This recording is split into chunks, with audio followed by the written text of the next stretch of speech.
एक साधु और दो विधवाओं की रहस्यमयी रास लीला। गंगा के पवित्र तट पर एक घने जंगल के बीच बसा था एक प्राचीन आश्रम।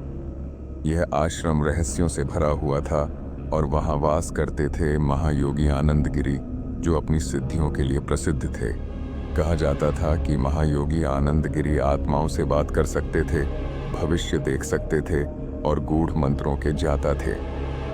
परंतु उनके आश्रम में प्रवेश पाना आसान नहीं था। वे केवल रात्रि के तीसरे पहर में ही लोगों से मिलते थे। एक रात दो विधवाएं, सुमित्रा और वैशाली, आश्रम के द्वार पर पहुंची।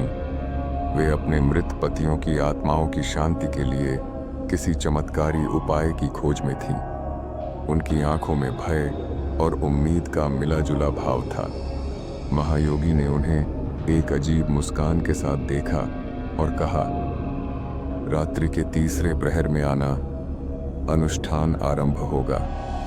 धीरे धीरे रात का अंधेरा छाता है, जंगल में हल्की हवा चलती है।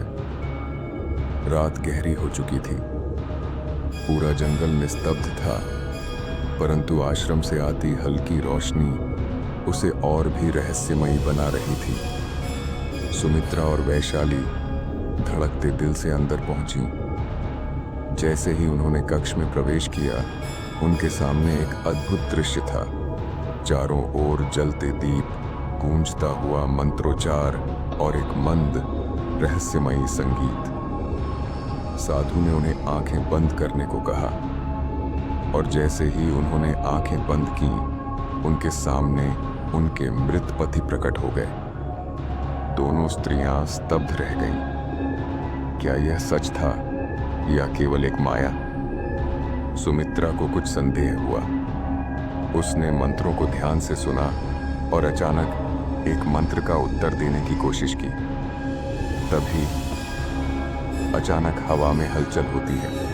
साधु की आंखों में एक रहस्यमयी चमक। हवा में हलचल हुई और साधु के चेहरे पर एक कुटिल मुस्कान उभर आई।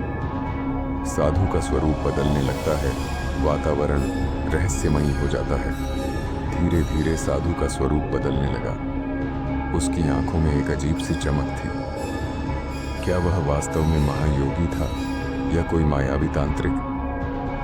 वैशाली भयभीत होकर सुमित्रा का हाथ पकड़ती है।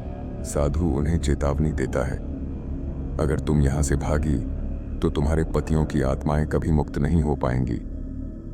सुमित्रा की आंखों में साहस झलकता है। वह पास रखा दीपक उठाती है, परंतु सुमित्रा अब डरने वाली नहीं थी। उसने पास रखा दीपक उठाया और साधु के सामने कर दिया। जैसे ही प्रकाश उसके चेहरे पर पड़ा, उसका असली रूप सामने आ गया। वह कोई सिद्ध योगी नहीं, बल्कि एक मायावी तांत्रिक था जो अपनी काली विद्या से लोगों को छलता था। सुमित्रा और वैशाली किसी तरह वहां से भाग निकली और गांव में जाकर सारी घटना सुनाई। पर जब ग्रामीण अगले दिन आश्रम पहुंचे, वहां न तो साधु था, न ही कोई संकेत कि वहां कभी कोई तांत्रिक रहा हो। बस जलते हुए दीपों की राख बची थी और हवा में एक अजीब सा संगीत गूंज रहा था। यह रहस्य आज भी गंगा की लहरों के साथ बहता है, जो घटनाओं और रहस्यमयी साधुओं की अनंत कथाओं को संजोए हुए हैं। अगर आपको यह कहानी पसंद आई हो तो वीडियो को लाइक करें, कमेंट में अपनी राय दें और हमारे चैनल को सब्सक्राइब करना न भूलें।